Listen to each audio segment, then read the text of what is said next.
ये मेरे दादाजी के भतीजे हैं, टुनटुन सोनी जी। और उनकी वाइफ। इनका था कि ये लोग पहले एक इनका वोटर आईडी था किसी एक जगह से, फिर इन्होंने दूसरा भी अपना वोटर आईडी बनवाया दूसरे नाम से, विजय सोनी के नाम से, और अपनी वाइफ का भी बनवाया। तो ये लोग मतलब लगातार जो अपना जालसाजी है उसको उसमें काफ़ी एक्टिव हैं। और इसी तरीके से कुछ हम लोगों का निजी ज़मीनी विवाद है, और उसमें ये है कि ज़मीन जो है वो मेरे दादाजी के नाम पे है। 3 ज़मीन है, तीनों ज़मीन दादाजी के नाम पे है, उनके हिस्से में भी आई है। और उसको ये लोग ज़बरदस्ती कब्जा किए हुए हैं और बनवाने नहीं दे रहे हैं। और कागज़ वगैरह जो भी है सब कुछ हमारे पक्ष में है। और इस बात को लेके हम लोग डीएम साहब या फिर सीओ साहब या एसपी साहब या डीएसपी साहब जो उस समय थे, सबके पास हम लोग जा चुके हैं। थाना प्रभारी वगैरह जो भी थे सबके पास जा चुके हैं।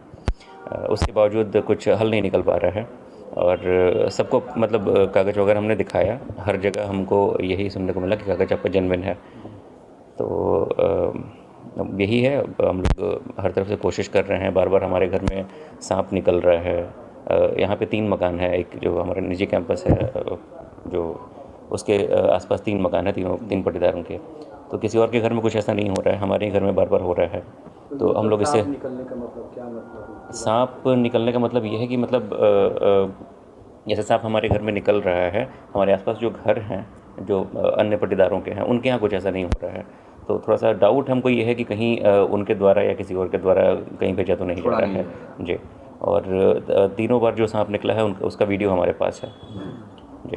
प्रूफ। ये बताइए, जब इतने बड़े बड़े अधिकारियों के पास गए और इसमें हम्म। आप बता भी रहे हैं कि सारे कागजी कार्रवाई वहाँ से जेन्युइन ही बताई जा रही है, तो आखिर आपका समस्या का समाधान क्यों नहीं हो रहा है? अब ये कहना मुश्किल है कि क्यों नहीं हो पा रहा है। हालांकि ये जो मामला है उन्होंने ज़बरदस्ती कोर्ट में डाला हुआ है, और कोर्ट में भी डाला है तो जो टुनटुन प्रसाद हैं उन्होंने कोर्ट में डाला हुआ है कि और ये उसमें लिखा गया है कि जो ज़मीन है, एक ज़मीन उनकी माँ के नाम पे है जो कि सरासर झूठ है। हमारे पास उसकी भी कागज़ है। और 2 ज़मीन जो है जो हमारे बंटवारे में और भी हैं, वो दोनों ज़मीन भी मेरे दादाजी के हिस्से में थी और उनके नाम पे है। और हमारा मतलब इतना कहना है कि अगर कोई डाउट है, मीडिया अगर इंटरवीन करे, अगर बीच बचाव कर रही है, तो थोड़ा सा एक बार सबके सामने वो लोग अपना कागज़ रख दें, हम लोग भी अपना कागज़ रखते हैं। वो लोग पंचायत के लिए भी तैयार नहीं हो रहे हैं, तो पंचायत के लिए भी तैयार नहीं हो रहे हैं। कोर्ट में ज़बरदस्ती झूठा केस डाला हुआ है। और लंबा लग जाए। हाँ, टाइम लंबा लग गया, 16 साल लग गए हैं कोर्ट में। वाह। तीसरा जनरेशन है। कौन लोग हैं उनके बारे में? ये टुनटुन प्रसाद हैं, ये डॉक्टर अजेंद्र प्रसाद मेरे दादाजी के बड़े भाई थे।